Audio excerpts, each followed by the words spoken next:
Oke, di sini fan belnya sudah retak. Perhatikan, ini V-bel ya, bukan fan bel, V-bel.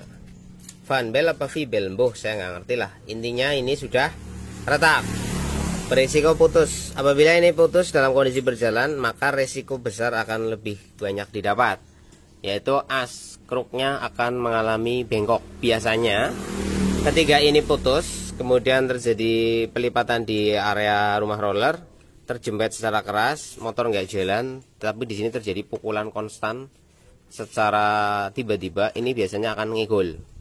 Nah, ketika ini ngegol, ya, itu pasti akan jadi lahir suara terus menerus. Dibenerin model apapun nggak bakalan sembuh kalau ini ngegol, ya.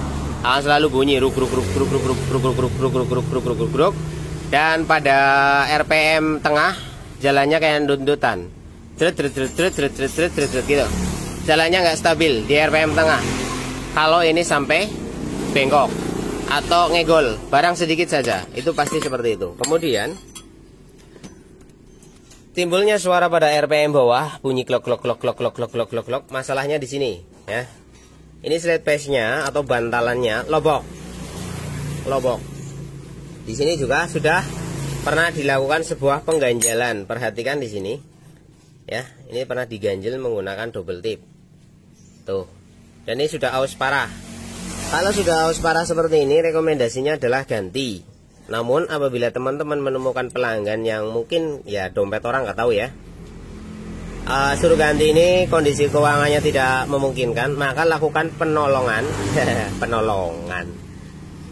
Ya nolong orang lah bro. Kita jadi bengkel itu jangan hanya punya otak ganti ya, kita juga harus punya otak memperbaiki. Ini diganjal menggunakan bahan plat ya, jangan menggunakan double tip seperti ini, pasti gembes lagi. Tetapi di plat dulu, pakai plat seng bekas kaleng roti atau apa-apa, dibentuk, potong, pasang, baru dikasih double tip, lalu pasang lagi di sini. Ya, itu lumayan bisa bertahan sampai 5 atau 6 bulan, bahkan lebih tergantung pola pengganjalannya. Namun apabila ganti ya belikan aja, jangan pakai yang KW, gunakan yang original ya. Untuk slide pace ini penyebab suara geletok pada saat stasioner biasanya, kemudian pada lepas gas dia bunyi klak klak klak klak klak klak klak klak klak. Ini. Kemudian di sini ada roller. Nah, rollernya ini belum peang-peang banget lah. Ini bisa digunakan, tidak perlu ganti. Namun apabila hendak melakukan penggantian V-belnya, kan biasanya beli paket dengan beli ketengan antara fan bel sendiri, roll sendiri, itu jauh lebih mahal. Tapi kalau beli paket itu lebih hemat. Kalau dibelikan paket ya diganti saja. Ini masalahnya diganti aja, karena mulai ada peang meskipun belum begitu parah. Ini akan menyebabkan di RPM tengah itu kayak gantung. Tenaga motor akan kayak gantung. Ya, tapi tidak semuanya begitu. Nanti ada yang protes, oh saya peang nggak gantung mas Bun. Ya kamu beruntung, gitu aja, wis selesai masalah. Kemudian di sini adalah rumah roller. Ya, rumah roller ini kalau pen ini dengan ini kok tidak span, di sini telah terjadi spasi. Nah, ini spasi nih. Klik ya. Ini klik bro. Mbok kamu belikan slide pace inden dari Jepang sekalipun, tidak akan bisa bertahan lama. Tetap akan cepat bunyi apabila ini sudah oklik. Ini oklik. Oklik, ngerti ya? Oke, paham. Nah, kalau mau dibelikan ini satu set dengan asnya. Namun apabila sekali lagi kondisi keuangan sedang tidak memungkinkan beli paket, beli ininya saja. Ya, karena biasanya ini tidak terlalu aus, tidak parah banget. Yang aus adalah bagian bushingnya di sini. Dan dari pabrikannya memang dibuat bushing di sini lebih soft daripada ini. Ini adalah stainless ya. Ini vanadium, jadi sangat sulit sekali mengalami aus di bagian ini. Biasanya yang kalah pada bagian bushing ini, karena ini tipe baja, tapi bukan vanadium, itu berbeda. Jadi ini akan lebih amok dibandingkan dengan yang ini, gitu maksudnya. Nanti ada yang protes lagi, katanya amoh coba digigit, oh batukmu tak sawat karo iki. Kemudian di sini ada Sudut kemiringan standarnya adalah sekitar 11,5 sampai lebih. Akan berbeda pada setiap motor. Saya lupa nggak hafal ukurannya berapa saja. Intinya ini ada sudut kemiringan. Ya, ada sudut kemiringan yang harus datar. Dalam arti miringnya ini rata loh bro, gini, cret gitu ya.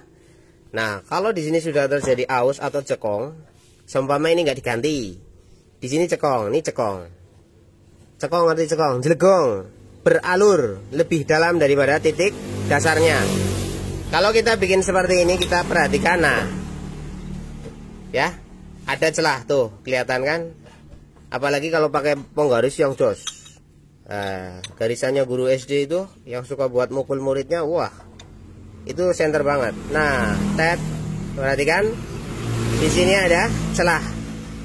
Ketika celah ini sudah terlalu dalam, ada beberapa motor yang cekungnya lebih dalam, maka dia akan menghambat di RPM atas. Ketika V-bel ini harusnya naik, cret gini ya, karena ada cekung di sini, maka dia tertahan.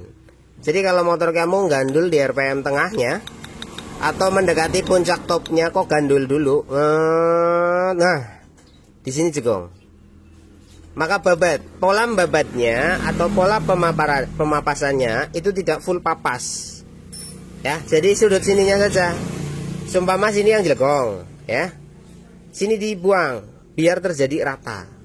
Maksud sampai di sini bisa dimengerti ya. Sekali lagi, kalau di alur ini, di sini rata seret, kemudian di sini jelegong, yang sini jangan dibabat karena ini adalah titik standarnya. Tapi yang dibuang sininya saja, seret, agar diukur kembali dengan pola ukur seperti ini. Kita gunakan alat seadanya, hilang celahnya ya. Soalnya nanti kalau ditanya Mas Bun berapa ukurannya, berapa sudut kemiringannya, itu sangat berbeda-beda satu motor dengan motor yang lainnya. Karena apa? Karena pola pemakaian, ausnya akan berbeda, maka akan menimbulkan celah yang berbeda. Intinya dibikin rata ya. Maksud nggak nih? Harus maksud dong, kan sudah lama jadi subscriber saya, paham lah pola saya penyampaiannya. Intinya ini rata. Kemudian di puli daun atau puli kipasnya ini juga sama. Kalau di sini terjadi sudut kemiringan, seret, nah di sini jelegong nih, titik ausnya juga kelihatan kan. Nah di gambar juga kelihatan, dirasakan seperti ini okroso ya, terasa ini gregel gitu ya. Nah ini dibabat sininya aja, seret, tapakan sampai rata betul, sudah kayak gitu. Nah kalau saya pernah melakukan sebuah tutorial pembabatan dari titik bawah sampai titik atas, itu untuk harapan sebuah hasil yang berbeda lagi. Jadi jangan telan mentah sebuah tutorial, karena setiap motor memiliki skema yang berbeda. Namun pada tipe Vario tipe ini biasanya nyaris sama. Mau dibabat habis dari sini ke sini dikurangi sekitar 0,7 mili bisa. Sudut kemiringannya dibikin menjadi 13,5 atau mencapai 14, itu bisa, terserah. Tetapi setiap pengubahan titik standar pada sebuah motor itu ada konsekuensinya ya, ada konsekuensinya. Jadi apabila kamu melakukan sebuah pembabatan atau pemapasan pada part sepeda motor di luar daripada skema standar, kemudian ada efek yang ditimbulkan, itu yang disebut konsekuensi ataupun resiko yang diambil. Layaknya sebuah obat, pasti akan ada efek samping.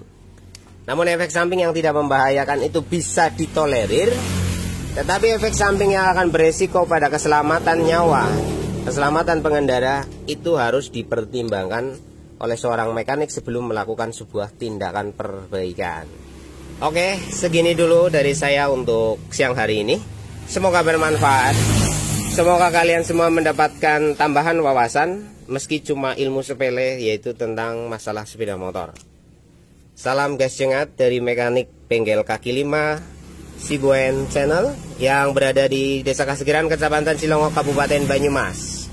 Assalamualaikum warahmatullahi wabarakatuh.